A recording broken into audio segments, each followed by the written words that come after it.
최근 암 환자가 정말 많이 늘어나고 있어요. 2021년 신규 암 환자 발생 환자 수가 직전에 대비해서 약 11%가량 늘어났습니다. 암세포는 노화의 결과로 만들어집니다. 그러니까 체세포 복제 과정 중에 100% 정확하게 복제 안 되고 에러가 발생해서 한 1억 개의 유전 정보 중에서 이 중에서 한두 개 정도 잘못 복제가 되잖아요. 그 중에서 복제가 급격하게 일어나는 세포가 만들어지는데 그게 바로 암세포입니다. 저도 그리고 여러분도 누구든 보통 일반인들도 하루에 한 5,000개 정도, 그러니까 5,000개면 1시간에 한 200개 암세포가 내 몸 어디선가 계속 생기고 있다는 그런 얘기가 될 수도 있어요. 암세포가 이렇게 만들어지긴 하는데 대부분은 내 몸의 면역체계가 제거해서 암으로 발현이 안 되게 합니다. 그런데 암 발생하는 이유가 노화 때문만은 아닙니다. 늦게 자고 일찍 일어나면서 발생하는 수면 부족, 극심한 스트레스, 액상 과당 이런 섭취로 인해서 혈당 스파이크, 결국 이런 것들이 우리 몸에 만성 염증을 유발합니다. 이렇게 생성된 염증 물질이 조직의 흉터를 일으키고 악화시켜서 세포라든지 장기 기능을 떨어뜨리고 혈관을 떠돌아다니면서 암이 유발되는 거죠. 쉽게 말해서 내 몸이 만성 염증화가 되면 그 과정에서 암세포들이 생기고 만성 염증으로 인해서 모든 혈관이 탁해지고 망가지게 되면 암이 발생할 확률이 높아진다는 얘기입니다. 그야말로 염증 덩어리구나 생각하시면 돼요. 그래서 오늘은 암세포가 절대 살 수 없는 내 몸을 만드는 단 한 가지 간단한 방법 알려드리려고 합니다. 바로 정제당을 줄여라 입니다. 이거는 저 김소영이 지어낸 얘기가 아니라 미국의 통합의료, 기능의학 분야의 전문가죠. 프랭크 리프먼 박사도 똑같은 얘기를 했어요. 만약에 내 생활습관 딱 하나만 바꿔라 그런다면 그건 바로 정제당 섭취를 줄여라 이렇게 말하고 있어요. 이 정제당을 우리가 먹잖아요. 면역체계가 망가져요. 당뇨, 심장질환, 암, 알츠하이머 같은 병을 키우는 주범이 바로 정제당입니다. 요즘 혈당이 정말 온 국민의 건강 키워드가 됐잖아요. 혈당 스파이크를 부르는 주범도 역시 정제당입니다. 정제당이 뭐예요? 백설탕. 요즘 저당 열풍입니다. 각종 식품에도 당류 제로, 저당 표시를 확인하고 구입하시는 분들이 늘었어요. 단백질은 몇이고 당류가 몇 프로인지 따지고 드시는 분들 많아요. 그렇게 따져서 드셔야 됩니다. 이렇게 설탕 섭취를 줄이는 게 암세포가 살 수 없는 몸을 만드는 가장 중요한 방법입니다. 왜? 이 설탕이라고 하는 게 암세포의 먹이로 작용한다는 사실이 여러 연구를 통해서 밝혀지고 있기 때문이에요. 제가 앞서서 이 암세포라고 하는 거는 저나 여러분이나 누구나한테 만들어지지만 우리 몸의 면역체계가 정말 열일을 해서 암으로 발현되지 않는다는 말씀 드렸잖아요. 설탕을 먹는다는 건 암세포한테 먹이를 주는 것과 마찬가지예요. 암세포는 다른 거 필요 없고 오로지 설탕만 있으면 됩니다. 암은 정말 어떻게 하든지 주변의 혈관한테 혈관 신생을 유도하도록 계속 메시지를 보내거든요. 암의 입장에서는 암의 소원이 혈관을 만들어내는 거. 암세포로 하여금 혈관 신생을 촉진하게 하는 1등 공신이 뭐냐? 설탕이라는 겁니다. 암세포의 생존 그리고 성장, 분열에는 많은 양의 설탕이 절대적으로 필요해요. 그러니까 암세포에 계속 혈액과 영양 공급을 하는 비정상적인 혈관 신생이 안 되게 하면 암세포는 더 이상 못 자라고 우리 몸의 면역 체계가 미세암까지 다 차단해서 제거하게 되겠잖아요. 설탕 끊어야겠네 생각이 드실 겁니다. 근데 말이 그렇지 설탕 끊기가 어려워요. 굉장히 어렵습니다. 내 의지가 너무 약한가 봐. 이게 아니에요. 실제로 우리가 설탕을 쉽게 못 끊는 거는 내 몸에서 이 약물과 같이 작용하는 거거든요. 이 리프먼 박사는 설탕이 코카인 아시죠? 코카인이나 헤로인하고 똑같이 우리 뇌의 특정 영역을 자극하는 중독성 물질이다 이렇게 정의 내리고 있어요. 설탕 중독이란 책 아세요? 이 저자가 데릴 지오프리라는 사람인데 이 사람 역시 설탕은 우리 현대인들이 가장 선호하는 마약이다 단언을 해요. 그 중독성이 거의 코카인의 8배에 달한다고 얘기를 해요. 우리 뇌와 호르몬을 제압해서 끊임없이 설탕에 대한 갈망을 일으킨다는 건데요. 이 설탕 중독이란 책의 저자 역시 심각한 설탕 중독자였대요. 근데 정말 시행착오 끝에 중독에서 벗어나는 방법을 알아냈고 3개월 반 만에 체중을 줄이고 전에 없던 정말 활력을 느꼈다고 합니다. 제가 그동안 여러 번 강조하지만 암 예방에 좋대, 비싼 영양제, 비싼 음식 이런 거 찾아 드시는 것보다 더 중요한 건 뭐라고요? 암을 유발하는 나쁜 음식을 끊는 게 더 중요합니다. 설탕, 마법의 가루잖아요. 많이 들어갈수록 얼마나 입이 즐거워요. 주스, 탄산음료, 달달한 커피, 사탕, 아이스크림, 빵, 과자. 특히 제가 생각하는 세상에서 가장 나쁜 음식, 가당음료. 이 가당음료는 당이 가해진 음료, 가당음료예요. 암을 연구하는 과학자들이 흥미롭게 연구하는 소재이기도 합니다. 가당음료가 뭐야? 편의점 냉장고 칸 생각해 보세요. 탄산음료, 이온음료, 달달한 커피, 시럽 넣은 과일 주스 등등. 여러분들이 생각하는 단맛 나는 맛있는 음료 대부분 가당음료에 해당합니다. 연구를 보면 미국 14개 주 여성 환자를 대상으로 한 코호트 연구예요. 20년 동안 추적한 내용입니다. 하루에 한 병 이상 가당음료를 마신 그룹, 안 마신 그룹을 비교를 했는데 20년 후에 가당음료를 마신 그룹에서 암 발병 위험이 무려 85% 이상으로 나타났다고 합니다. 이유가 뭘까요? 액체로 섭취하는 당분은 우리 인체의 흡수 속도가 굉장히 빨라요. 그러니까 10분 만에 혈당을 급하게 상승시킵니다. 우리가 음식을 먹으면 췌장에서 인슐린이 나와서 포도당을 세포로 저장하는 역할을 하는데 오랜 시간 동안 단 음식을 계속 먹잖아요. 그럼 고혈당 상태가 반복이 되거든요. 그러면 어때요? 인슐린이 세포로 포도당을 저장하지 못하게 되잖아요. 이걸 우리가 인슐린 저항성이다 라고 얘기를 합니다.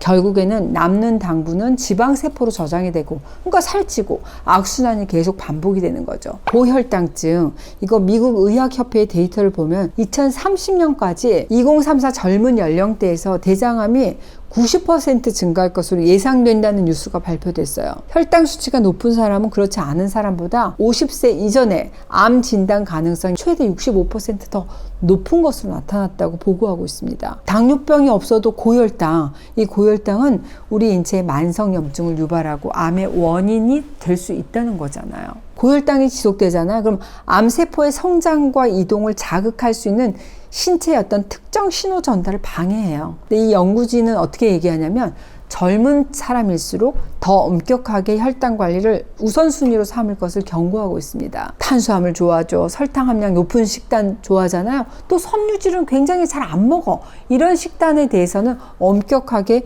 경고하고 있습니다. 청소년 자녀를 둔 우리 아이들에게 이 영상 같이 보여주셔도 좋을 것 같아요. 야, 그냥 이런 거 먹지 마. 탄수화물 안 좋대가 아니라 야, 이거 먹으면 대장암, 전립선암, 유방암 걸릴 수 있대. 이렇게 얘기해 주세요. 그럼 우리는 뭘 먹어야 돼? 암세포한테 먹이를 안 주면 되잖아요. 하루 3번 건강한 이 밥상은 하루 3번의 키모테라피가 될 수 있어요. 항암 테라피가 될 수 있다는 겁니다. 그럼 암을 굶겨버리는 그런 식사를 할 수 있다고? Yes. 유명한 이론이 있습니다. 파젯 박사의 Seed and Soil 이론. 암세포가 씨앗이고 내 몸이 토양이라는 건데 암이라는 씨앗이 뿌려져도 싹이 안 나게 하는 것은 우리 몸의 환경을 암이 싫어하는 환경으로 바꾸면 된다. 우리가 할 수 있다는 거. 어떻게? 환경을 바꾸면 됩니다. 우리 내부 장기를 다 뜯어가지고 바꿀 수는 없잖아요. 하지만 내가 매일 먹는 음식은 바꿀 수가 있다는 겁니다. 음식을 바꿔주면 내 토양이 바뀌는 거거든요. 몸의 환경을 암이 싫어하는 환경으로 바꿔줄 필요가 있습니다. 어떻게? 식이요법으로. 내가 먹는 음식이 곧 나다. 음식이 정말 중요합니다. 제가 채널 H를 하는 이유기도 합니다. 사실 실제 암 환자가 아니다 하더라도 살아있는 사람은 저도 그렇고 누구나 암세포를 가지고 있다는 말씀 드렸잖아요. 진단받지 않은 미세암 누구라도 몸에 가질 수 있어요. 거의 20대 50대 여성에게는 미세한 현미경으로 봐야만 하는 유방암 세포가 있고 거의 모든 남성에게는 고환암 세포가 있다고 해요. 근데 문제는 얘네들이 잠자고 있으면 문제 안 돼요. 이것을 우리가 휴면 미세암이다, 씨앗암이다, 잠자고 있는 미세암이다 이렇게 얘기를 합니다. 그런데 이 잠자고 있는 이 미세암의 암 스위치가 탁 눌러지면 잠자고 있던 휴면 암세포가 잠에서 깨어나서 비로소 암으로 발현된다는 거죠. 그럼 언제 암 스위치가 켜지느냐? 혈관 신생. 암의 소원이 뭐라고요? 네, 혈관을 만들어내는 거기 때문에 어떻게든 주변 혈관한테 혈관 신생 메시지를 보낸다는 말씀 드렸잖아요. 암세포는 이 혈관 신생을 통해서 암세포의 재발, 암세포의 전이가 이루어집니다. 그러니까 혈관 신생을 억제하는 거야말로 암을 차단할 수 있는 내 몸의 강력한 방어 체계구나. 맞습니다. 혈관 신생 억제하는 대표적인 식재료 좀 알려줘요. 제가 이미 채널 H에서 알려드렸어요. 딱 3가지만 말씀드리면 첫 번째 검은 콩, 자주 드세요. 혈관 신생을 억제해서 항암식품의 역할을 하는 게 바로 콩입니다. 콩에 함유되어 있는 이소플라본이 유방암 환자의 유방암 재발 위험을 26%나 떨어뜨린다는 연구 결과도 있어요. 제가 그래서 콩을 이용해서 일상에서 우리가 할 수 있는 뭐 검은콩 두유 만드는 거 다 방법 알려드렸으니까 검은콩 이렇게 검색하시면 좋겠어요. 두 번째, 좋은 기름. 이 좋은 기름 많이 드십시오. 강력한 항염증, 항산화작용을 하는 식이요법이 중요하잖아요. 하버드 의대에서도 이 만성염증에 추천하는 여러 음식 중에서 반드시 추천하는 게 바로 건강한 기름 먹어라. 불포화 지방산의 공급원. 이 하버드 의대에서 추천한 최고의 항염증 오일이 뭐예요? 올리브 오일, 호두 오일, 아마시 오일입니다. 근데 저는 우리나라의 들기름 강조하고 싶어요. 외국에서 우리가 수입해 먹는 아마씨유보다 올리브유보다 더 많은 감마 리놀렌산이 들기름에 함유되어 있습니다. 들기름이야말로 내 몸에서 강력한 항산화 작용을 하겠구나. 맞아요. 제가 이미 여러 논문을 참고해서 직접 이렇게 표로 만들어서 설명해 드린 바가 있습니다. 우리나라 들기름 그리고 하버드 의대에서 추천한 올리브유, 호두유, 아마씨유 다 비교했습니다. 이거 보시면 진짜다. 최우수상이 들기름이네 하실 겁니다. 제가 팩트로 보여드릴게요. 좋은 기름의 조건은 오메가3의 함량이 높을수록 오메가3 대 6의 비율이 높을수록 좋은 기름이거든요. 오메가3의 함량이 제일 높은 게 60%네요. 봤더니 생들기름입니다. 여러분들이 알고 계시는 엑스트라 버진 올리브유의 오메가3 함량은 0.7%, 생들기름의 오메가3 함량은 제일 높아요. 60%입니다. 또 오메가3 대 6의 비율이 높을수록 좋은 기름인데 제일 높은 게 4.29네요. 네, 생들기름입니다. 그럼 호두기름은 어때? 0.19. 생들기름보다 훨씬 낫죠. 아마씨유는 4.08. 어머, 생들기름보다 더 낫네. 엑스트라 버진 올리브유는 0.07. 역시 생들기름보다 한참 미칩니다. 외국 유명한 기름들 다 제꼈네? 하실 거예요. 우리나라의 이 들기름은 올리브유라든지 아보카도유처럼 세계적인 규모로 형성된 큰 시장이 아니에요. 그래서 아직도 좋은 기름 하면 어머 나는 우리나라 들기름 몰랐어. 올리브유 아마씨유만 알았네. 다만 이 좋은 들기름에 조건이 있습니다. 들기름은 굉장히 예민한 기름입니다. 산패가 잘 된다는 말이거든요. 고온에서 열을 가하잖아요. 그럼 영양 성분의 파괴 가능성이 있고 또 발암물질 1군 벤조피렌의 가능성도 배제할 수가 없습니다. 들기름 선택하실 때는 그냥 들기름 말고 반드시 냉압착 이렇게 표기된 거 고르시는 것도 지혜라고 할 수 있습니다. 샐러드에도 뿌려 드시고 음식 먹을 때도 먹기 직전에 뿌려 드시는 거 좋습니다. 내 몸을 맑고 건강하게 하는데 우리가 노력을 해야겠죠. 한 가지 더 말씀드리자면 초가공식품도 줄이세요. 여기에도 당분이 안 들어갈 수가 없습니다. 초가공식품이 뭐냐? 가공 과정이 많은 식품입니다. 이 가공 과정이 많으면 많을수록 당분뿐만 아니라 방부제, 향미료, 착색제, 나트륨 함량이 높아요. 대표적인 초가공식품은 통조림, 케첩 같은 소스, 그 다음에 시리얼, 케이크, 아이스크림, 과자, 가공하는 과정에서 형성될 수 있는 이런 발암성 화합물질들이 포함되어 있을 수 있고, 이 초가공식품은 가장 많은 양의 도파민, 엔돌핀, 쾌감을 느낄 수 있도록 이렇게 설계가 된 식품이거든요. 입에 착착 붙잖아요. 그렇기 때문에 달다, 맛있다. 그러니까 똑같은 탄수화물, 단백질, 지방이라고 하더라도 초가공식품이냐 아니면 일반 음식이냐에 따라서 칼로리부터 달라져요. 이런 단맛에 익숙해진 사람들이 가공식품을 더 많이 먹게 될 우려가 있습니다. 2018년인가요?